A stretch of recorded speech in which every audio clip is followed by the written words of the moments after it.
Hey friends, this is Dolany TV. Glad to have you back aboard live from the deck in Crossfield here today as we get fired up for day two of Country Thunder and of course the Oilers.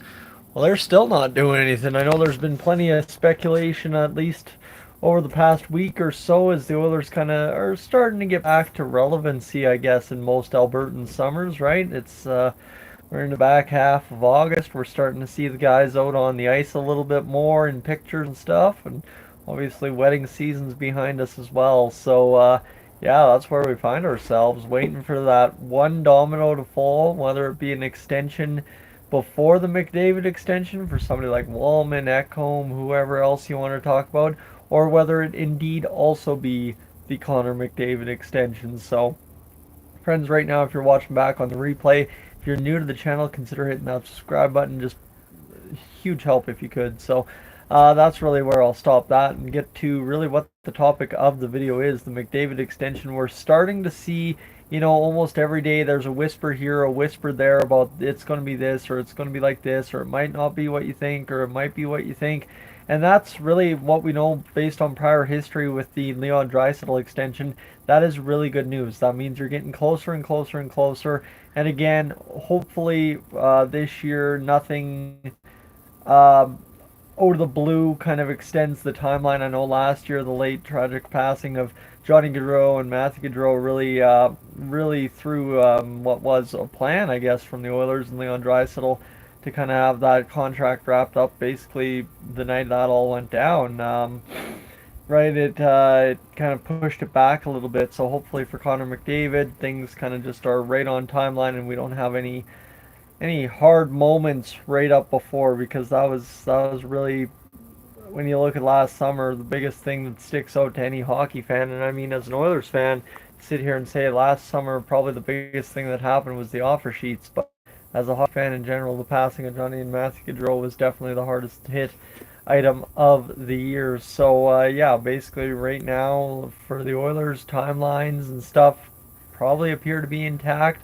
Starting to hear whispers means we should be getting closer after a few dead weeks, and that means, at the end of the day, we're almost back to hockey, right? It's what now, August 16th, which means we are a few days away from the basically last 10 15 days, well, 10 days of the month, and then really we get down to business. So sorry friends, like you'd think I'd be better off at this after a whole summer of having time to myself, but yeah, it's getting harder and harder when the Oilers don't quite update things every single day at this time of year. So that's where I'll stop wasting your time nattering on about nothing. Really, we're just getting closer and closer by the day, and that's the summary for today. The McDavid Whispers.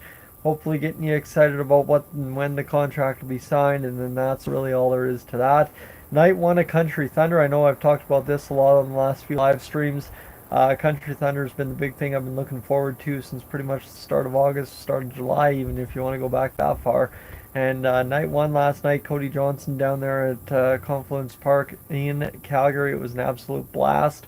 I think honestly, right, the music right up through Tim Hicks and Cody Johnson was exactly what you expected from Tim Hicks and more than you expected out of Cody Johnson. I heard a lot of great things from guys coming by and talking to guys when I'm over at the place at work, and it was a good show from Cody Johnson. And that said, he was under the weather, so anybody that was there saying that maybe he wasn't the greatest he possibly could be, maybe fair, because again, he was battling allergies, battling maybe a seasonal cold or something. So you know what, hell of a performance nonetheless. That's really all I got to say there.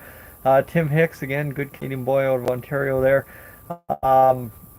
Honestly, big fan of his music, big fan of everything he does, and you know what, honestly, he rocked the stage right in time. I think there was a cancellation. Ashley McBride was supposed to be before Cody Johnson last night, and things got shuffled around. So, for Tim Hicks to step in there and do what he did, it was pretty fantastic for a Canadian opener. So, yeah, that's really all there is to it. Obviously the band over there on the Country 105 stage, name escapes me now. Yesterday was a long day, but yeah, they absolutely rocked it as well, leading up to Cody Johnson.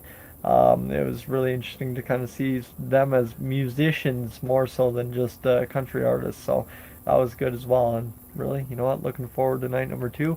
For those of you checking out, it's Bailey Zimmerman tonight. You betcha I've got the t-shirt on, and we are ready to rock and roll, friends. Thanks for being aboard here today. Of course, we'll catch you probably tomorrow, same place, same time, and then we'll rock and roll down to Country Thunder for night number 3, Old Dominion, and the big night for the Crossfield Slow Pitch League as we get everybody that wanted to go out this year to get out there. So, friends, I'm out of here.